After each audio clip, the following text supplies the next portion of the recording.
presentation today is on making 3D lenticular pictures, and I want to give you some practical advice based on my 10 years of doing this, having started from someone who knew nothing about lenticular to being able to make prints that I feel are pretty effective. Next slide, Ron. So my goal today is to teach you about the 3D lenticular process.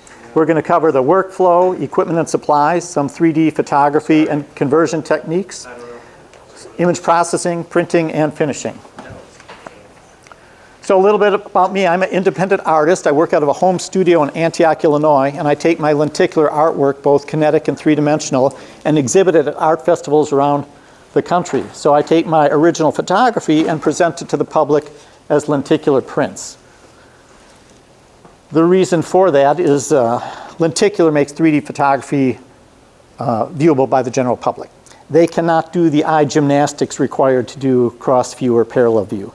I'm not going to present in anaglyph forms and hand out glasses. So the 3D lenticulars are very unique and attention-getting. Most people say, hey, I've never seen anything like this, and it allows me to share three-dimensional photography with the general public in a way that they can easily see. No special lighting is required to see a 3D lenticular indoors or outdoors. People can hang them in their homes the same way they would a traditional photograph or painting. So lenticular has some limitations. Try the mic. Yes, now you might.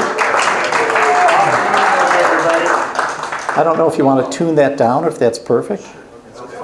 It's fine. Okay, so I'll work with that.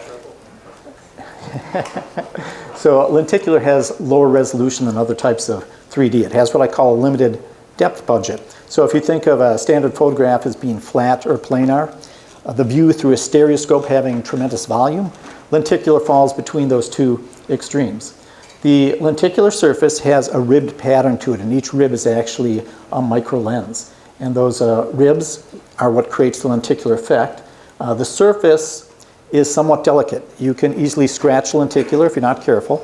So if you're going to hang one in public display, like a restaurant or a university or something like that, I would recommend putting it under glass because the public can't resist touching these things.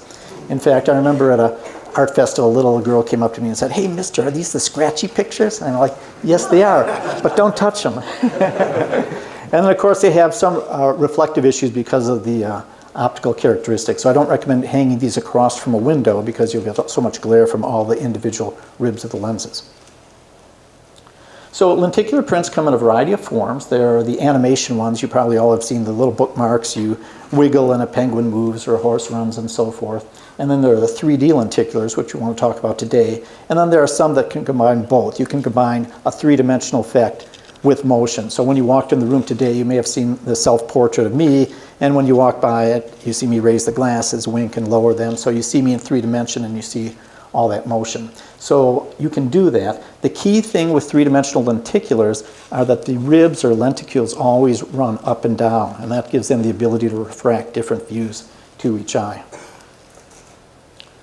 So characteristics of a 3D lenticular, the depth appears both in front of and behind the sheet. So if you're thinking of traditional stereoscopy where you have window violations where you don't want something touching the edge, if you made a 3D lenticular that only had depth behind the sheet, you're actually losing about 1/2 the depth potential of that lens material. So what we generally do is have our subject at the lens plane have some image coming forward off the lenticular surface and some behind the lenticular surface, and then through creative framing you can actually just put a paper mat and suspend that an inch or so in front of the lenticular surface, and the window of that mat becomes a stereo window, and then there are no violations. So lenticulars, the sharpest detail is actually at the surface of the sheet, where it turns out there's no depth at all. And then as things come forward from that surface or recede behind the surface, you'll have greater depth, and there will be a band that you can liken to depth of field in a camera. So as you're coming slightly off the sheet or going slightly behind the sheet, imagery will be in good sharp focus, but as you go farther and farther forward or farther and farther back, the image will get softer. So I like to compose for lenticular in what I call a cinematic mode, where your subject is in good clear focus and you let the background or near foreground elements sort of blur out, so a limited depth of field. In most cases with 3D lenticulars, you have about 3 good viewing zones. The zone straight ahead, one zone to one side and one zone to the other, and in between those zones, the imagery goes pseudoscopic. So if someone's walking by one, they'll see it jump or flash a little bit. And that's just the nature of the beast. So the basic workflow for 3D lenticular is to obtain a set of frames that you either take with a camera or make with a computer. You do image processing on those frames, maybe to correct them, crop them. And then you take the frame series and interlace it, which combines all the individual pictures into a single file, and that's the file that gets printed and bonded to the lenticular sheet. So when we talk about equipment and supplies, as a modern stereo photographer, you probably have almost everything you need right now to make lenticular pictures, because most of you have digital cameras or twin rigs. You might have a scanner if you're working with old realist images. Then the image processing part, you probably already have a computer and software, and most of you probably have printers, like if you're printing stereo cards. But there are a few elements you probably don't have right now. The first is interlacing software, and that's what's going to combine our frames to the interlace view that we're going to print. And then although you have a printer, you might not have the right media. A lot of people print on matte surface paper, or some artists use watercolor paper, things of that nature. For lenticular, the best material is actually a polyester film.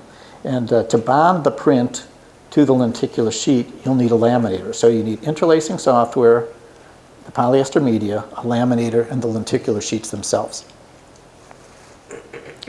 So the good news is interlacing software is free.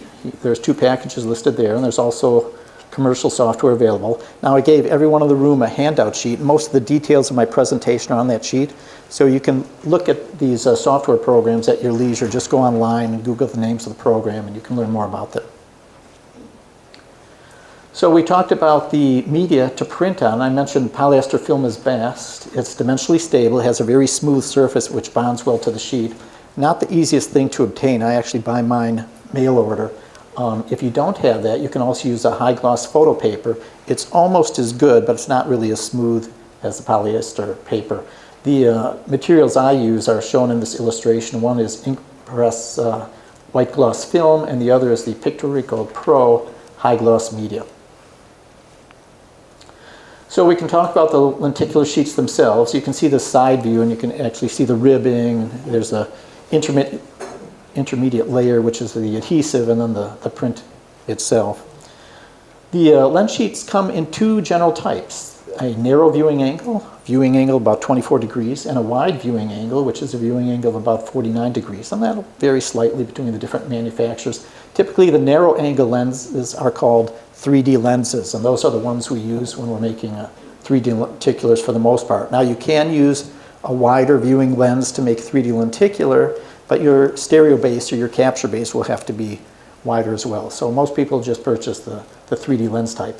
They come in pitches or resolutions that are 15 lenticules per inch up to 100 lenticules per inch. The higher the resolution, the finer the detail you have in your photographs, but the higher the resolution, the less depth you can achieve out of the finished product. So the best thing to do is to compromise. Usually for inkjet prints, either 20, 28, 40, or 60 LPI work well, but what I generally recommend for starting is just use a 40 LPI sheet. That works very well for inkjet prints. I purchased my lenses from a company called Microlens Technology in North Carolina. I order it with a pressure-sensitive adhesive pre-applied to the lenses.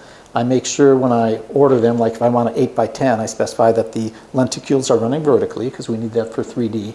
And the 2 types I buy most often for my 3D photography are listed at the bottom: the 810, which means 8x10 inches, 3D, which means it's a narrow viewing angle lens, and then with the adhesive applied. And for my bigger pieces, I'll do the 16x20, 3D, 40 LPI. So you need a roller laminator. They can be anything from a $50 office supply store laminator to maybe a $250 hand crank one. The one I have is actually motorized and even has a little foot pedal, and I don't remember the cost, but it was probably $1,000 plus minus 200, something like that. And that's the device that you'll actually use to bond the print to the lenticular sheets. Okay, so the first thing we have to do is get a set of frames to put into our 3D lenticular. I think you're all aware by now you don't make lenticular prints with just 2 images, not with only 2 images, I should say. The lenticulars require a multitude of frames. Now you can start with a traditional stereo pair and make a successful lenticular, but you do that by generating more views from those two original frames. So the idea is you have a set of frames, each with a different horizontal parallax. Typically between 9 and 36 frames are used by most people, but you can use fewer and you can use more. And we'll talk about the reasons why in a moment. There's a variety of ways of obtaining the frames. You can either start with a two-dimensional or a three-dimensional photo series and do a conversion by computer, or you can use a still camera or a video camera to actually capture a series of frames of your scene in multi-frame photography. So people often wonder, well, how many frames do we need? I already told you range, 6 to 36, and even those numbers aren't written in stone.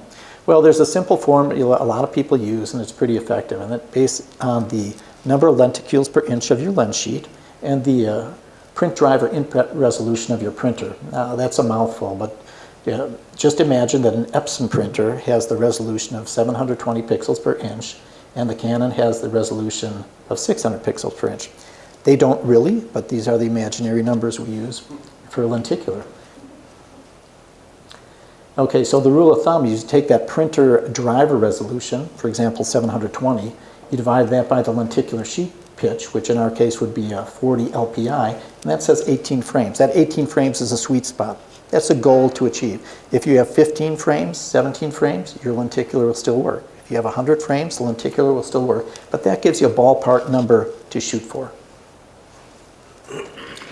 Okay, so why more or fewer frames? More frames in your lenticular picture reduces jitter. If you had actually a 3D print in hand and you were able to rotate it left to right, if you only had 4 frames in that, you sort of see the image jump, especially in the foreground and the background. By using more frames, we create this smoothness in the 3D so you can rotate and have a very natural looking picture without the jumpiness. So more frames reduces print jitter. Fewer frames offers better sharpness. So what's the ideal? Well, it's a compromise somewhere between fewer and more, but there's no exact number of frames. So the recommendations here are in black. If you had a 40 LPI with an Epson printer, you'd shoot for 18 frames. That would be a sweet spot. Okay, so frame series techniques. We, again, can convert existing photography, either 2D or 3D. We can do single lens photography, so you have a single camera with a lens and capture multiple frames, or we can do multi-lens photography, and let's talk about all of those. Technique number 1 of 4 is what I call a 2D to 3D conversion. This is a picture of G.K. Chesterton, an English author, and his wife Frances, and for years I've been looking for a stereo view of this famous author and was never able to find one or obtain one. But my wife's really into Chesterton, and there's a Chesterton Society, and we thought it would really be neat to make a 3D picture for one of their society meetings. So we did that through a conversion process. The conversion process involves using a grayscale depth map, and what a depth map is a raster image file where everything that's black represents the farthest point in the scene. Anything that's pure white, pixel value 255, is the closest element to the scene, and the gray tones in between there represent varying distances. So in this example here, you can see the doorway they're standing in front of is black. They're a little lighter gray because they're in front of the doorway, and the ground they're standing on goes from this intermediate gray up to white. So that depth map represents all the different depths in this particular scene. Now this depth map was hand-drawn. There's a service called depthmask.com, and you can send them a single image, or you can send them a stereo pair, and you do that via email because they're in Russia. Via PayPal, you PayPal them $20 per image, and the very next day you get back a depth map, either for your single image or your stereo pair. And then there's software that will allow us to generate a frame series from that depth map. So in this case, we took the black and white heirloom picture, the depth map, and then Triaxis Stereo Tracer Pro, which is listed at the top there. That's a PC-based software program that will take those two and actually generate the frame series. Each one of those frames has the different horizontal parallax and allows us to make a 3D lenticular. But what probably interests the people in this audience more is the idea of doing a 3D to 3D conversion. You probably have stereo realist slides or imagery from your twin camera rigs, And all of us as photographers have sort of our greatest hits. They're these images that worked out particularly well, and now maybe we want a display print to hang on the wall of our home to show people. So again, we're going to use Tri-Axis Stereo Tracer Pro. It allows us to ingest a stereo pair, and then it automatically can detect the foreground and background elements, and then it creates grayscale depth maps, not only for one image, but actually for both images. And that allows us to get sort of a look-around effect. So in this case, I took a family photo that I'd taken with the Fuji camera, brought it into Tri-Axis Stereo Tracer Pro, and the software then generated that frame series, which I used to make my 3D lenticular print. I should mention, before I go into this, the software is not always perfect. Sometimes, I like to say there are images that are like a blob against a background, a picture of a car on the road, a dog in your yard, something like that. It's very simplistic. If you have something with a lot of extreme edges, like a plant or trees at multiple levels with different branches, the automated software doesn't do a great job on that, and that's when you probably would want to pay for the service to make a hand-drawn depth map. So technique number 3 involves single lens photography. That's where we use a single camera, and we either move that camera past the subject or we let the subject move past the camera. So examples of camera moving past the subject are putting our camera on a video slider, using a track or trackless dolly, or even taking a drone and flying that across a landscape scene. Subject moving past the camera could include putting your subject on a turntable. A little model could be on a rotating turntable. I've even done pictures in the studio where I have a subject on a little rotating stool, and they just rotate from side to side. You don't need a lot of rotation. Maybe 15 degrees gives you all the angular displacement you need to make a successful picture.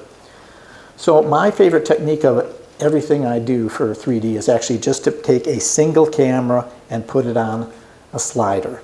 And that allows me to move that camera from right to left, capturing my series of frames. Now you can do that with still or video cameras. Now we're in the age of 4K video, so you can get some pretty high definition, good high definition video and extract your frame series from the video. The sliders come in a variety of forms. There's the simple linear ones, and those are very inexpensive. It's interesting for our purposes. We can use a very inexpensive slider. The more expensive sliders, they're expensive because they have to be very quiet because people are moving a video camera that's capturing sound. Well, for our purposes, that doesn't really matter how quiet or loud the slider is. So you can get a fairly decent size slider, maybe 24 or 36 inches long for $100 on Amazon. The slider on the right, more complex. That one's about $1,000, but it has an option they call the parallax option, which is as you move your camera across, it will keep pointed on the subject. So you can basically have your subject always centered in the image. And then the center one at the bottom, that's my new favorite. It's called the Edelchrome Wing. It's very tiny. It fits in my camera bag, and it has 15 inches of travel from one side to the other. So I can take my little Sony point-and-shoot camera, put that on the slider, and have something very portable to take with me to a botanic garden or something like that. Cost? I don't know. A couple $100 or something like that. My photography suggestions using a slider is shoot in all manual. Lock down your exposure, focus, white balance. Take plenty of frames. I typically take more frames than I need. So I start on one end and I hold down my shutter button. I'm typically shooting 10 frames a second or so, and I just slide across very slowly, maybe taking 3 or 4 or 5 seconds to capture that entire frame series. I never worry about precise calculations during the capture step. I have some rules of thumb I use, and I'm going to share those with you, and they seem to be very effective. I recommend a camera with fast frame rate, high burst depth, high ISO, because you want to set your shutter speed at 1/250th or less so you don't induce blur just by moving your camera. And then I like cameras with raw file support.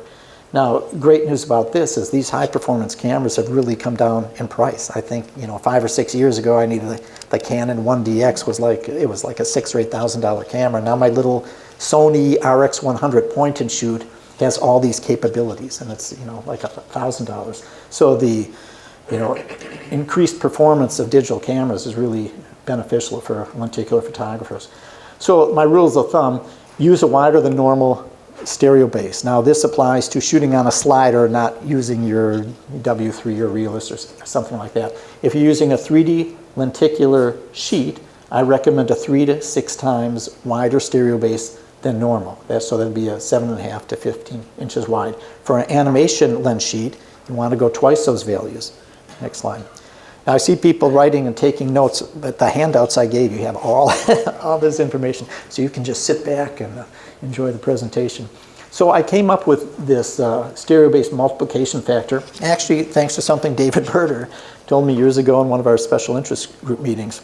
And he mentioned the viewing angle of the lenticular sheet, and I thought, oh yeah, you know, the lenticular sheet is really a primitive stereoscope, and it has this viewing angle. And when we're looking at a lenticular print, you know, we're a certain distance from that print, and our eyes make a certain angle relative to that print. So what I do is I take the sheet viewing angle, divide it by the angle of the eyes at the viewing distance, and that's where I came up with these multipliers. So when I make a 8 by 10 or 8 by 8 print, I'm viewing that from about 20 inches away. From 20 inches away, my eyes are basically separated by 8 degrees. I'm using a 24-degree viewing angle sheet, so I divide 24 by 8. I get that 3x factor. Have no idea if there's any real scientific merit to that, but it works extremely effectively for me. So the last technique is multi-lens photography, and you can either use a single camera with multiple lenses, which no one does anymore, or you can use multiple cameras on a bar like I have here and just fire them in sync with Stereo Data Maker. So these cameras are just so fantastic to look at. Now the most well-known one is the Nimslo. It came out in the early 80s. I bought one, it was brand new, very exciting to me. I read all the literature and thought, wow, I'm going to make these great 3D photographs. Well, they weren't as great as I expected. I remember being a young man, I went to a Halloween party and I took pictures of all my friends, and then after the party, you know, 3 weeks after the party, when I had my prints back, I handed them out, and I remember this one girl saying, she's looking at it and kind of captivated by the print. So I thought, she said, you know what? These are almost 3D. And I thought, you know what? They almost are. So, you know, now knowing what we know these days, we can see some of the limitations of the Nimslo. They had to make it work, you know, with 35 millimeter film, the idea that it would be portable. So they used a very high resolution lenticular sheet, 169 lens per inch. Well, we've already learned the higher the resolution, the lower depth. So that's issue number one. Their lens separation was roughly, you know, what our eyes are. So that's strike number 2. It wasn't wide enough to actually capture a good base for lenticular printing. And then they had 4 images, so that would be the print jitter effect you get. So there you go. And what did they do? They lasted 2 or 3 years and then they were gone, which is a shame. But again, shout out to David Berter. He came up with the concept of the Birdlo, basically hacking and splicing multiple Nimslos together to make a camera with more views, getting rid of jitter, more stereo base, getting a better 3D depth. That thing's a work of art. I mean, it's an amazing, you know, concept. But nowadays we don't shoot film. Sorry, Kodak, my former employer. We use multiple digital cameras. So in this case, I have a rig that has 5 Canon TX1 cameras, and they're nice. I say they're nice because they're slim, and so you can get a lot of them close together. They're pretty bad cameras. They're like 8 megapixel. They have a 40 millimeter lens, which really isn't wide enough. And I don't know, by today's standards, they're pretty primitive. But I can use that to instantaneously fire all 5 at once, capturing moving subjects, which is something you can't really do with the slide bar. Now, as you know, I like more than 5 pictures in my finished lenticular, so I use software called Adobe After Effects, and that's software for people that use primarily video or do motion graphic type animation. But it has a real neat feature which is called time remapping, and what I can do is import my 5 pictures and then tell it I want multiple pictures that are in between those 5. So in this example, I took my 5 images, turned it into 30 images, and then I used 24 of those 30 images to make my finished lenticular. All right, so now we've covered 4 ways of getting a frame series, and the next step is to do some image processing to make our lenticular print. So in this image processing realm, we're going to divide this into 2 separate steps. The first step is to pitch test our lenticular sheets, and the second step is to process our frames. So let's go to the next slide. So pitch testing. You purchase lenticular sheets, and they're, you specify, I want 40 LPI sheets. And so the manufacturer sends you these sheets that truly are 40 LPI. And if you interlace your picture series to 40 LPI, you will be able to view that lenticular sheet at some distance, but possibly, and most likely not the distance you want to view the sheet at. The typical rule of thumb is to take the dimensions of your picture and calculate what the diagonal is. So for example, if I'm making a 16 by 16 inch print, the approximate diagonal of that is 20 inches. And then you multiply that by either 1.5 to 2 times the viewing distance. So to make things easy, I say 2. So a 16 by 16 print typically will be viewed from about 40 inches away. All right, so what you do is you use the interlacing software to print out a pitch test target, which is basically what's shown at the top of this picture. And it has a series of black and white stripes, each at different frequencies, close to the 40 LPI, but slight difference going up and a slight difference going down. You print that sheet out on your printer, then you take your lenticular lens sheet and bond it to the pitch test target, and you get something like what you see below. There's a moire pattern, and you're looking for the band that turns between solid black to solid white as you view it from this 40 inches away in this example. So when I did that with my 40 LPI lens sheet, it tested out as having an optical pitch of 39.94. And that's a value we write down and we later use in our interlacing software. And when we do that, we're going to get a print that can be viewed effectively at that 40-inch difference. So every time you get a new batch of lenses, you have to run a new pitch test. All right, now we want to do some digital image processing now that we know what our pitch is. So what we have to do is take our frame series and align them all to a common reference point. And I guess I should say this is if you're using the camera on a slide bar. If you're using the software to generate the frame series from your stereo pair, you don't have to worry about this alignment step. But you can imagine if I had a model in the studio and I had my tripod here with my video slider, as I would move the camera from right to left, capturing my series of frames, that individual's head would show up in a different portion of each frame. Well, what we want to do is line all those frames relative to one another. And so for the example of a portrait, what I do is I look for a specular highlight in the eye, and then I line up all the frames to that position. And you can do that a variety of ways. A stereo photo maker has a little crosshair system where I could just click on that highlight in each eye, and then it would align the frames. You can use the ruler in Adobe Photoshop, or a system I like to use is Adobe After Effects, where I can just put a marquee around the eye and it will automatically track it from frame to frame. So you can tell if you have 6 frames you're working with, it's pretty easy to do it manually. If you're working with 100 frames, you probably want to use the automated tracking method. Once you have all the frames aligned, you crop them to your desired print aspect ratio. Like 1:1 is what I use. I like square pictures, but you might use a different ratio, 2:3 or others. You crop to that aspect ratio, and then you export those frames out and save them in a folder. Okay, now comes the interlacing step. And what interlacing does is it takes all the frames and combines them into a single digital file that you print out with the printer.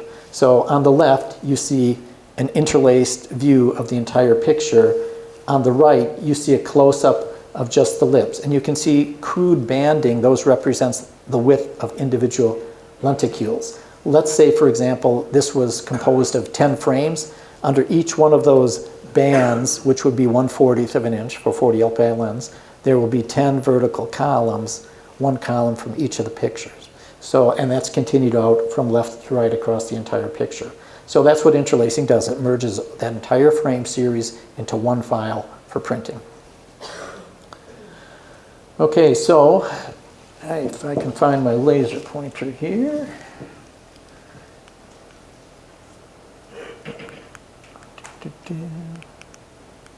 There we go. Okay, so eye test here. You can't really read in the back, but what I do here is I put in the result of the pitch test chart. So if I said that band was 60.1, I would put 60.1 in there. I set up that I want alignment marks around the border of my picture, and what alignment marks do is allow you to align the lens to the print after you've made the print. I put in the dimensions I want. This is 8 by 8, and I give the file a name, I hit OK, and then it will take all those individual images and interlace them. That can take anywhere from 30 seconds to 10 minutes, depending on the number of files and the software are you using? Well, I use Power Illusion, and I don't necessarily recommend that for everyone. It was available 10 years ago when I started for the Macintosh, and it was a decent printer.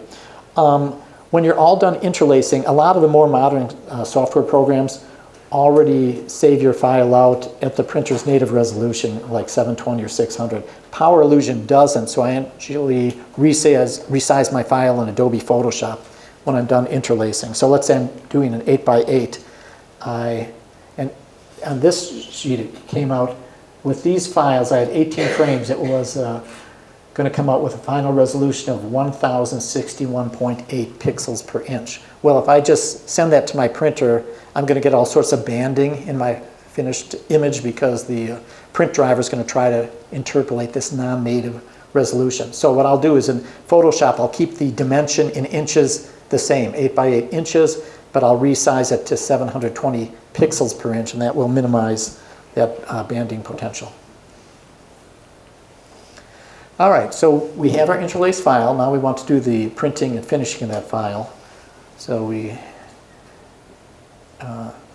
send it to the printer. The key here is you want the print heads to travel perpendicular to the lenticular line. So you think of that print head as just going, one direction and your sheet going in the other direction. So if you had a letter-sized printer where you would normally, let's say, print an 8x10 portrait orientation print on a 8.5x11 sheet of paper, if you wanted a 10-inch print, you couldn't do it. The widest you're going to go on that piece of paper is 8.5 inches, because if you were to rotate it, your printer wouldn't do a good job of keeping geometric accuracy.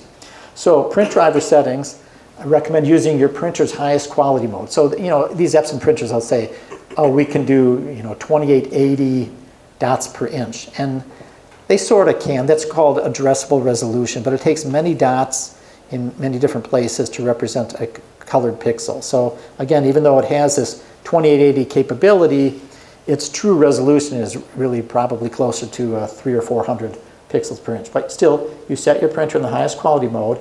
If you have the option, like mine has a checkbox where you can check finest detail, and then it will take the data in at 720 pixels per inch instead of 360 pixels per inch. And then if you set it in unidirectional printing, the print head will print, return to its carriage stop location, print again, which is different than bidirectional printing, which most printers are set up where it prints in both directions. Printing in one direction gives you greater accuracy, and greater accuracy is something you want for your lenticular pictures. Okay, so our final step will be to bond that print to the lenticular sheet. The way I do it is I actually tape my print onto a light box. I take my lenticular sheet and flip it over so the smooth side is facing me, and then I'll either bend back a 1/4 inch of the release liner at the top, or I'll cut off a 1/4 inch of that release liner. Then my print is taped to the light box. I have a little piece of silicone release paper that I put over the top of the print, and I lay my lenticular sheet down on it. Using the border around the image, which the software provides. If you're out of registration, you have a moire pattern. When you're in perfect registration and alignment, the border around the picture appears pure black.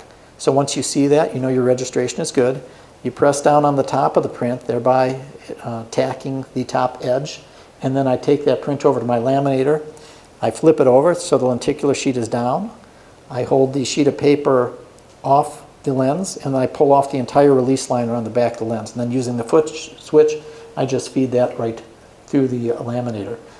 One key thing here is to remember the lenticules should be perpendicular to the roller. If I would orient that the other way, there's a possibility I would stretch that white film out of phase. Okay, so now we have our finished lenticular print. The last thing we want to do is the print finishing and display. So you can do a borderless presentation where you cut off the registration lines. You can actually use a window mat to hide the registration pattern. You can put the lenticular into a shadow box frame, which I like to do to float the mat off the surface. And if you want to get really fancy, you can use a LED light box within the frame to back illuminate the picture, and that helps make the lenticules disappear.